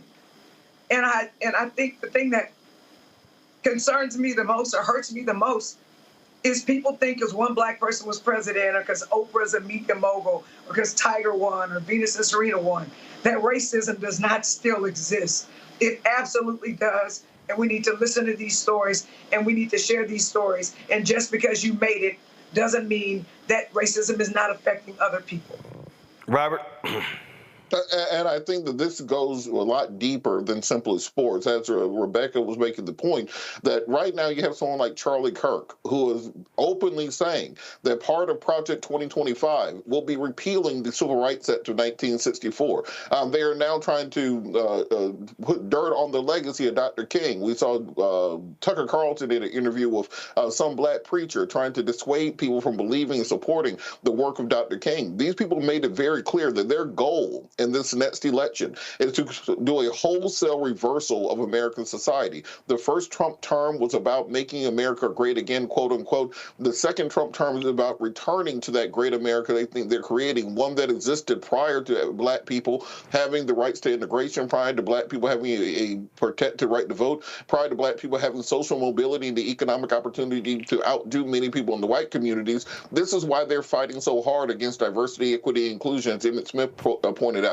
This is why they're fighting so hard against quote-unquote CRT, because if you can create a version of American history that Byron Donald believes and propagate that throughout the country, then you can convince people of almost anything. We have to understand the existential threat to our community that is not coming, that is here, and that we have it is our generation's duty to make sure we're not pushed back from all the progress we've made and keep the ball moving forward to where we want to go in the future. Well, speaking of progress, there was this cigar lounge barbershop conversation in Atlanta with a group of Black Republicans. Robert, you mentioned Congressman Byron Donalds, and so in this video it's Byron Donalds and Congressman Wesley Hunt and Ben Carson. They sitting there talking to some brothers. Your buddy Shelley Winter is there as well. So let me just play here. So while Donalds decided to call Trump and just listen. So watch this. But since this has happened, like the mugshot is the best. It just beat Elvis Presley and Frank Sinatra by a lot, by the way. Beat him by a lot. But that's the number one mugshot of all time. It's really an amazing thing. Since it happened, the support among the black community and the Hispanic community has skyrocketed. It's been amazing. Really been amazing. It's been actually very nice to see. You know, it's in one way you say, gee, isn't that too bad? But the truth is, it's really a lovely thing when I see that. We have great support now in the black community and in the Hispanic. All right, so on the far end there, was Rufus Montgomery. Rufus used to be the chair of the Florida and the board of directors, board of trustees. You had all of them there. Now here's what was really funny. Let me find this tweet. So Shelley Winters. Sent me. He has a radio show on WSB, y'all. That's a conservative station. So he posted this tweet a few minutes ago. Tune into the Shelley. Go to my iPad. Tune into the Shelley Winters show right now on WSB Radio and hear the full Trump call in to event today. Hear for yourself the question and his answers. Don't listen to CNN, Roland Martin, or anyone else who's lying to you straight up. I was there. Well, I'm sorry, Shelley. What did I lie about? I didn't make a judgment on y'all conversation. But if you want to talk about lying, the man y'all call lies all the time. How often do you correct him? That man sat there and said that, oh, my black support has skyrocketed because of a mugshot. Shelley, what he's saying is, ooh, y'all some criminals. Y'all love criminals. Oh, so now because I got a mugshot. They literally are campaigning saying, oh, that black folk, we used to RICO. We know about being indicted. I ain't never been indicted. I ain't never been charged. His ass got 4 cases. And so I'm sitting here listening to this. And so this is all I want to know, Robert. I know Shelley's your boy. But, Robert, do you ever hear Shelley, Rufus, Wesley Hunt, Byron Donalds, Ben Carson, I don't know who that John Deere trucker dude was sitting right there. You never hear them correct Ben Carson. You never hear them saying, sorry, Donald, you lying about that. No, actually, that's not true. No, that's not true. That man will lie like he did that black church, and they'll just sit there and go, "Oh, ain't that just so sweet? He just here. We love us a Donald." Well, the ones I can vouch for, Shelley, and the one you said the trucker outfit. That's what our friend Mark Boyd. He does great work with survival, teaching classes, etc. For people who are interested in building their own campsteads and homesteads, those sorts of things. I think Bruce was there somewhere off camera. And look, Shelley was smart in getting you to talk about his tweet and giving him free publicity for his show. But I will say there are some conservatives, not Byron Donald, not Hunt, not many of those others, who will challenge Trump on these issues. We see Pastor Darrell Scott often challenging Trump and challenging conservatives on some of these points. I also think that what we have to start doing right now is that now that the Trump campaign is starting to invest in and want to start talking to black voters, let's put some demands out there. I don't want him just to hear him call into a barber shop to talk about what he wants to talk about. I need a very direct and clear black agenda that he can set aside from what Democrats are doing. We know what the Biden administration has done for black folks thus far. We know that they need to do more, and we also know they need to talk more about what they've done. But I would like to hear what is the clarion call from the conservative side of the aisle. Not about mugshots, not about Al Capone or whatever else he was talking about. What are you going to do on reparations, which was a Republican idea from the 1860s and 1870s? What are you going to do about economic development? You talk about small government. There's no better way to shrink government than to shrink the prison population. Are started to reel in and constrain police from being able to abuse African Americans. And I think that if they're going to have this conversation, make sure you're having a substantive discussion and not just a pep rally where we're telling President Trump how great he is. I think you have to ask those direct and hard questions. Shelley says that they did. I'll listen to the tape later, and then we can report back on it. But I'm hoping there was a substantive discussion and not just simply a skinning and grinning competition for the affections of President Trump. And see, that's what it boils down to me. Listen, I got a text the other night, Rebecca, from somebody talking about that. Well, we can't have disagreements between us. Talking about the pastors, the brother in Detroit. I said, whoa. I said, let me be real clear. I said, I ain't tripping on the pastor having a conversation with Trump. What I'm tripping on is it wasn't no conversation. I said, my problem is, wasn't no agenda. My problem is he allowed him to lie repeatedly, allowed him not to answer any questions. See, I love these people who are like, but we got to hear both sides. Let me help y'all out. How should I put this here? Okay, I got an earpiece in my ear. This earpiece represents the Democratic Party. I ain't got an earpiece in my ear over here. This is the Republican Party. Now, I could hear somebody talking to me here, and I could be off camera and talk into this microphone and talk to the control room. So let's say Democrats are talking, I could talk back, I can hear what they say, I can respond to them. Over here ain't no earpiece. This is the Republican Party. So because I don't hear nothing, I don't respond to nothing. And because nothing is coming in this ear, I ain't got nothing to say. That's the damn Republican Party, Rebecca. And the reality is, when the Republican Party comes to black people, this is what Donald Trump does. Crime. So what is he saying? Crime.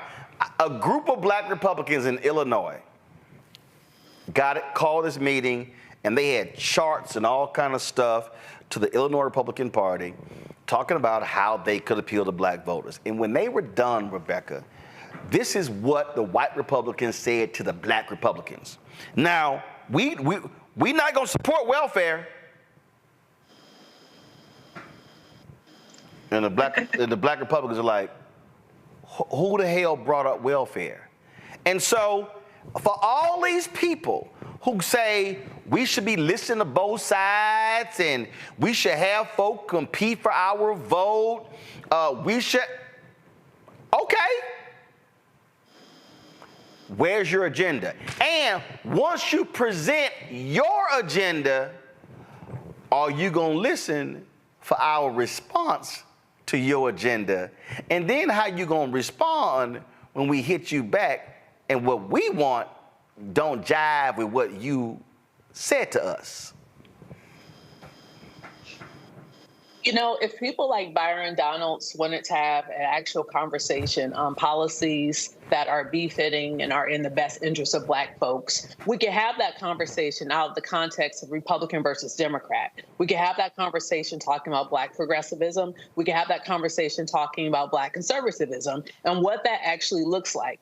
However, Byron Donalds show up under the Republican Party flag, and that's the brand that he's touting, that's where some of the issue is going to come in. Because right now, the number one person carrying the banner of the Republican Party is Donald Trump. So to have the standard bearer call and say, hey, I relate to black people because I have a mugshot, I'm now a convicted felon, I am just like y'all. No, you're not like us. And so my issue even with this, with people like Byron Donald says, hey, if this is going to be transactional, get your money up front because Donald Trump doesn't pay his bills. If all these people are saying, hey, we're going to shuck and jive and do this because we want to make money, fine. I support Black people making money, but let's be clear what this is and what it isn't. This isn't actually a substantive conversation of what it takes to move Black families and Black communities forward in this country, because unless you're actually going to go back, talk reparations, talk about the things that are owed to us, we cannot move forward. And so the other weird thing about this, like when I was looking closely at that picture, because I was like, or the video you showed, Roland, because I was trying to figure out if I could say one positive thing about the picture, besides it's very awkward to see like 7 Black men all squished together in a barbershop. As many barbershops that I've been into with my dad, I've never seen that kind of look so awkward. And so I was trying to think of something positive to say. So I will say one thing positive. At least one of them had a shape up, and that happened to be Byron Donalds, because the rest of them are either bald or they need a shape up. Like it's crazy. And let me go ahead and say this before I go, Jolanda. And I just and I ain't saying this because they Black Republicans. I've actually said this about Democrats too. Can we stop having fucking conversations in barbershops with Black men? That is not the only damn place we go to. This shit get on my nerves every time I hear folk talk about, let's talk. First of all, let me help y'all out. I don't go to a barbershop. My barber comes to me. He cut my damn hair in the kitchen here, okay?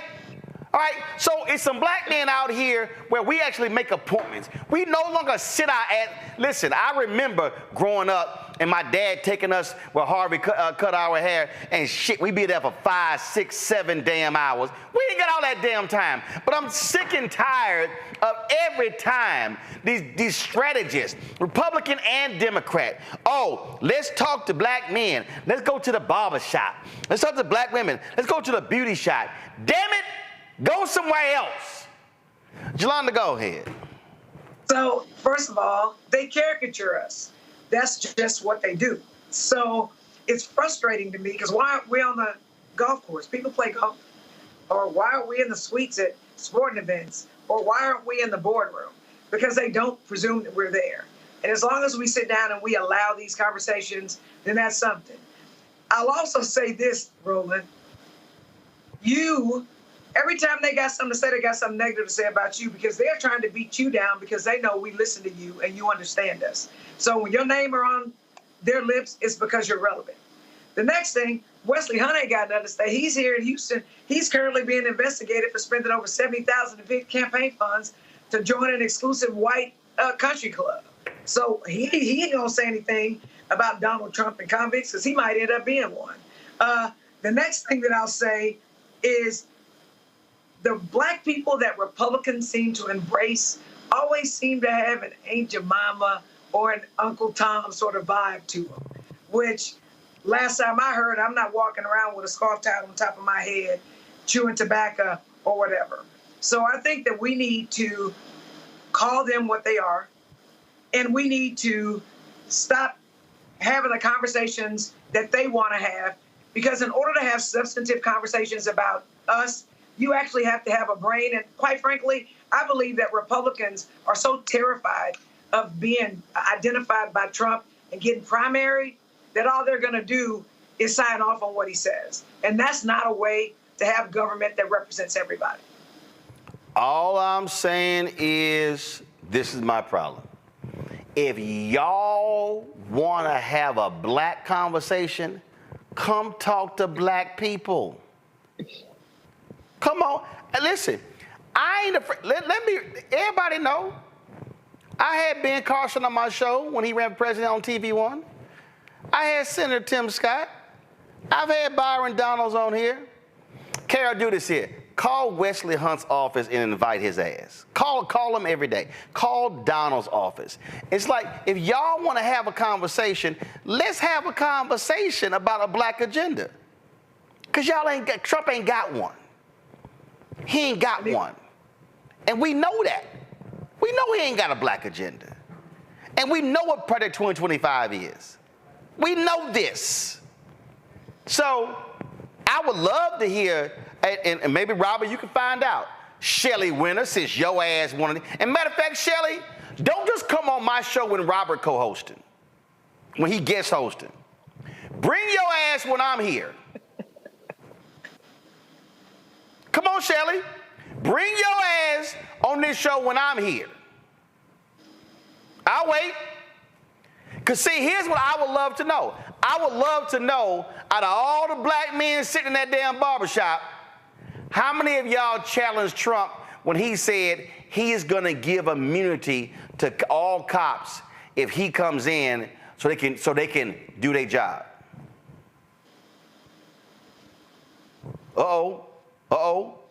I want to know how many of y'all asked him that.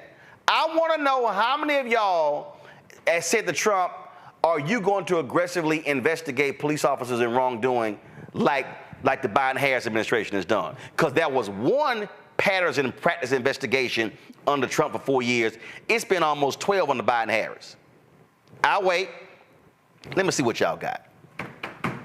We'll see. I'll be right back.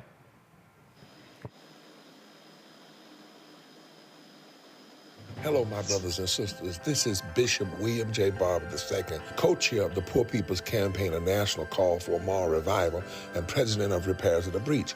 And I'm calling on you to get everybody you know to join us on Saturday, June 29th at 10 o'clock a.m. in Washington, D.C. on Pennsylvania and 3rd for the mass Poor People's Low-Wage Workers Assembly and Moral March on Washington and to the polls, and the post effort to reach 15 million poor and low-wage infrequent voters who, if they vote, can change the outcome of our politics in this country. Our goal is to center the desires and the political policy agenda of poor and low-wage persons, along with moral religious leaders and advocates. Too often, poor and low-wage people are not talked about, even though in this country today there are 135 million poor and low-wage persons. There's not a state in this country now where poor and low-wage persons do not make up at least 30% of the electorate. It is time that the issues of poor and low-wage people be at the center of our politics. Living wages, health care, things that matter in the everyday lives. We will no longer allow poverty to be the fourth leading cause of death in this country. We must let our voices be heard. Join us. Go to our website, www.poorpeoplescampaign.org. RSVP. Get others to come. Get a bus. Get a van. Get on the train. Come and let our voices be heard and our votes be felt. Lift from the bottom so that everybody rises.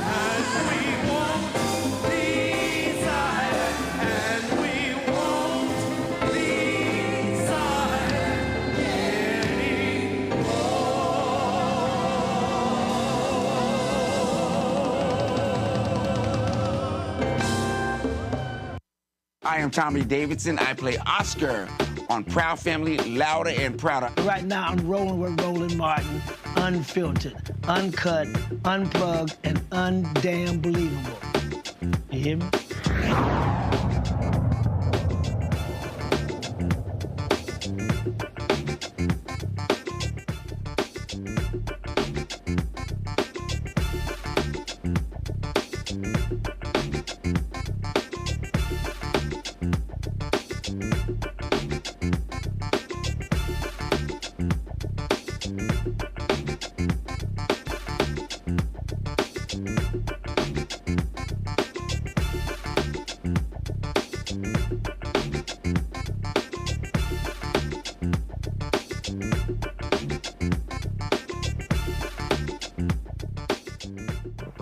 So have y'all seen that video of the judge in Georgia? Her name is Christian Coomer. How she hit a cop. They had a run-in at a club or a bar or something like that. Well, she has now been booted from the bench, but it wasn't because of that. It was because of an ethics investigation.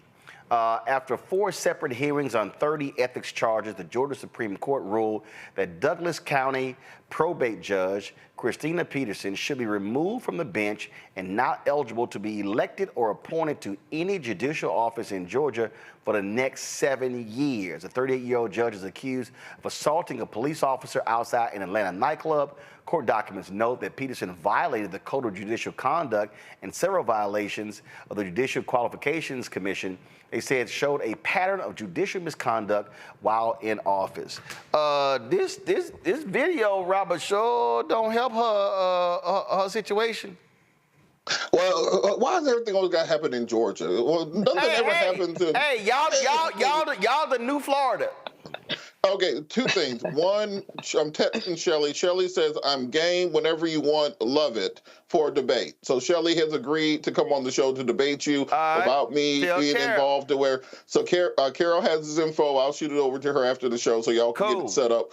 I just want to be a fly on the wall for the whole thing. But with Judge Peterson, I know the young lady. She's what I believe happened is the State Judicial Qualification Board had already determined that she needed to be removed from office. She appealed it to the state Supreme Court. The state Supreme Court released their determinations yesterday, removing her from the bench. I believe she knew those things were coming down, and often, as people do when their lives begin spiraling, they begin making even worse decisions.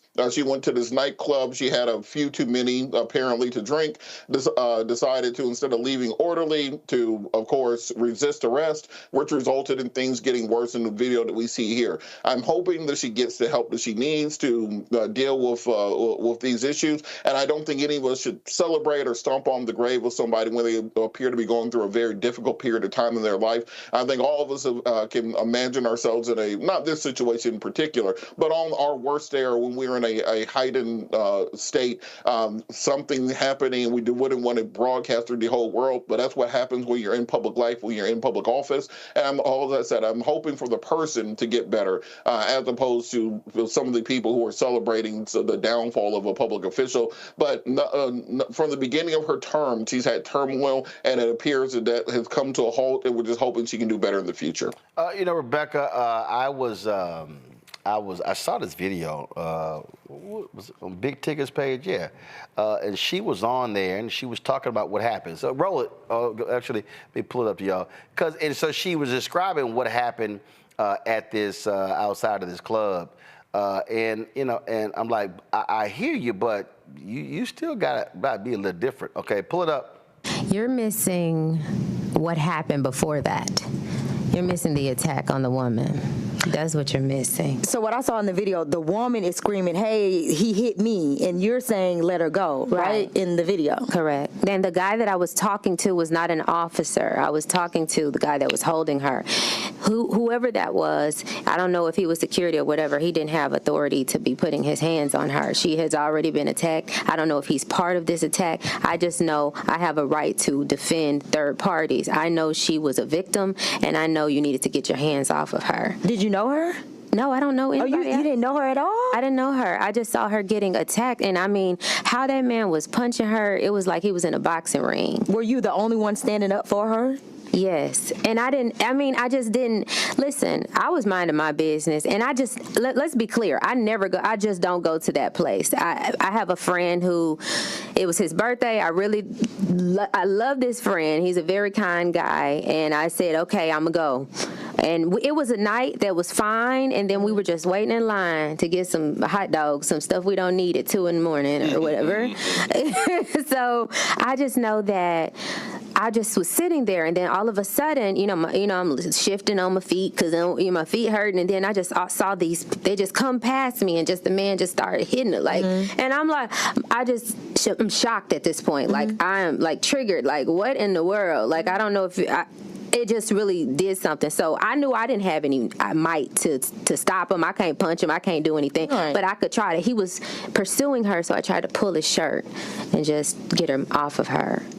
So was he okay, so they said the allegations are you put your hands on the officer, right? So that's what they're saying, but you're saying you didn't see him in officer clothing or uniform? That's two different things. So basically you're talking about, so there was an attack and then there was when I was trying to get her out of the man's grasp. Gotcha, okay. At that point, the man's grasp is when they're trying to allege that I hit an officer. Okay.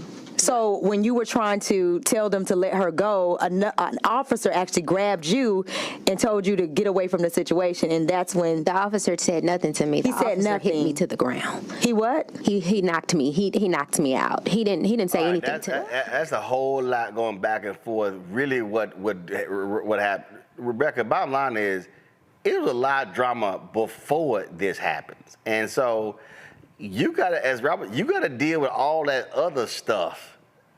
And not just this. So Atlanta's not a real place. No disrespect to you, Robert. It's a reality show. We live in a reality show. I just went through a campaign here. It's a reality show. I give it up. That's where we live at. I mean, it is what it is. I've never heard a 2 a.m. glizzy story that led to someone being arrested. I want to lean into my better angels like Robert and say, like, yes, there's a real human here going through real human things. However, that interview is not helping. Please hire a crisis manager and, work through this instead of going on radio and telling this story because it seems wildly unbelievable. I don't know what happened here, but if Judge Peterson is in personal crisis, I do hope that she gets the help that she needs. Jolanda. So here's the deal. I'm a Black elected official. I'm a Black woman. I know the kind of caricatures they say of us. So with everything that I do, I'm always think, can this shit get on the news? Like, seriously. So I can't talk crazy, even if I'm thinking it. If I'm in a position where there's someone beating up a Black woman and I don't know the woman, the first thing I'm going to do is I'm going to take out my phone and I'm going to start recording. And I'm going to say I'm recording you, right? Because trust and believe. If there's a way to get rid of us, in our elected capacity, they're going to do it. I agree. As her lawyer, if I were her lawyer, I'd be like, you are not speaking. I will speak for you. Or we will have a crisis person speak for you because she could actually be sued. And what I'm surprised about with her being a lawyer and a judge is that she didn't think about these things. But as I told my son a long time ago, people with jobs, people with good jobs, they ain't outside in the middle of the night. They at home because they got to get up the next morning and go to work or church if it's the weekend. So I say that to say this. It just seems like she's had a number of bad decisions. I'm going to pray for her. I want for her to do better. But when we, Black people, get into these positions of trust and authority, we need to think really closely about the decisions that we make because, trust me, we're going to be used as examples of why we shouldn't elect Black people because we do things like this. All right, folks, Louisville, Kentucky needs a new police chief. Jacqueline Gwen Villarreal, who was suspended earlier this month over mishandling a sexual harassment claim about an officer, has resigned. She is the third full-time Louisville police chief to resign or be fired since 2020. Lord, they can't keep nobody. The department's leadership has had a revolving door since officers fatally shot Breonna Taylor during a botched drug raid. Gwen Villarreal's suspension was for how she handled a sexual harassment complaint brought by Major Shannon Lauder against a fellow police major. Lauder reported it to Gwen Villarreal during a May meeting of the command staff, but later at that same meeting, Gwen Villarreal promoted the major to lieutenant colonel. Lauder said she spoke up at the meeting after Gwen Villarreal asked if there were any concerns about working with other command staff members. She was Louisville's first Black female police chief. Well, gotta go. All right, y'all, that is it for us. Tomorrow, y'all, we are going to have the blackest presidential debate coverage anywhere. First of all, if y'all want to watch that unseasoned stuff, go right ahead. Y'all know it's not going to have any flavor whatsoever on other networks. But y'all know it's going to be real. It's going to be to the point. It's just going to be Raw. You know what? I know what I should do. I should have two feeds going. You know how ESPN has the feed of the Manning brothers watching the game? I should have a feed running of a camera in here as we watch the debate and react in real time. I don't know, maybe too much cussing going on. All right, y'all, beginning at 8 p.m. tomorrow, our pre-debate coverage kicks off. Debates 9 to 10:40, and then we are live after that. Man, we got a fantastic lineup of people who are going to be here. I can't wait for us to do a little something. So, y'all, there's not going to be a show at 6 o'clock tomorrow. So we're live 8 p.m. Eastern right here on the Black Star Network. Let me thank Jelana. Let me thank Robert. Let me thank Rebecca for being on today's panel. Thank you so very much. Yeah, Robert, tell Shelly, come on, let's go. Robert, you can be the fly on the wall. It's all good. He say he down. He say he down. All right. Hashtag bring your ass. Hashtag bring your ass. All right, y'all. I'm going to see y'all tomorrow. Don't forget, support us in what we do. Join the Bring the Funk fan club. Send your check and money order to P.O. Box 57196, Washington, D.C., 20037-0196. Cash App, $RM Unfiltered. PayPal, R Martin Unfiltered.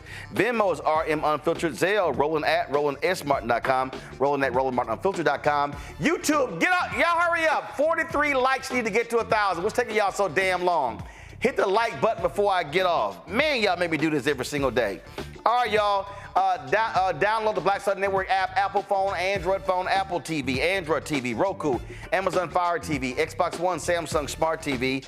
Be sure to get a copy of my book, White Fear, How the Browning of America is Making White Folks Lose Their Minds, available at bookstores nationwide.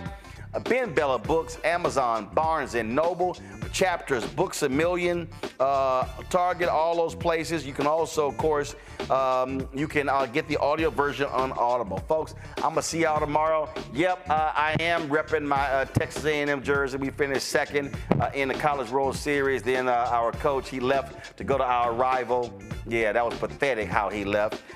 So shout out to the Aggie baseball team, finishing number 2 in the country, losing to fellow SEC team, the Tennessee Vols. And so my girl Shari Williams is talking way too much trash. She's a Tennessee graduate, so so that's what's up. All right, y'all, I got to go. I'm gonna see y'all tomorrow. Folks, Black Star Network is here. I'm real revolutionary right now. Support this man, Black Media. He makes sure that our stories are told. Thank you for being the voice of Black America, Roland. Stay black. I love y'all. All momentum we have now, we have to keep this going. The video looks phenomenal. See, there's a difference between Black Star Network and black-owned media and something like CNN. You can't be black-owned media and be scared. It's time to be smart. Bring your eyeballs home. You dig?